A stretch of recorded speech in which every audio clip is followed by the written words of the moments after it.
15th day with Russian forces brutalizing the country. The UN estimates close to 500 Ukrainian civilians have been killed, including dozens of children. Elsewhere, the brutal onslaught has only intensified, deliberately targeting civilians or firing into them with a total disregard for human life. Russian shelling targeted a children's and maternity hospital. It's first time that I have cries. First time for the 11 days. Sorry, emotions. I'm a woman.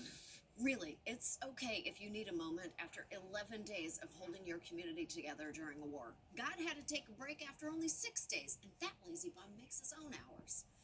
All of this suffering can be laid at the manicured feet of one deranged man baby who's been waiting for this moment since the early 90s.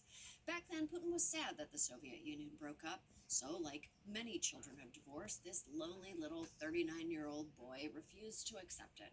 For years, Putin has dreamed of getting the empire back together in one big-ass geopolitical parent trap, and he sees Ukraine as a vital piece.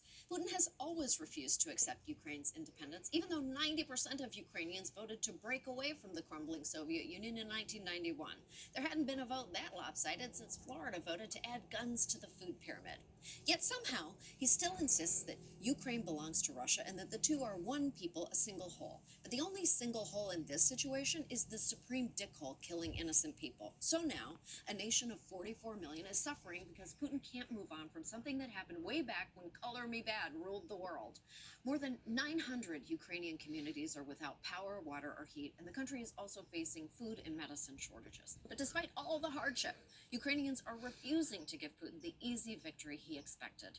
The government has announced that most men aged 18 to 60 are not allowed to leave the country, and Putin's invasion has inspired Ukrainians from all walks of life to fight for their freedom. Young and old, students and retirees, veterans and non-veterans.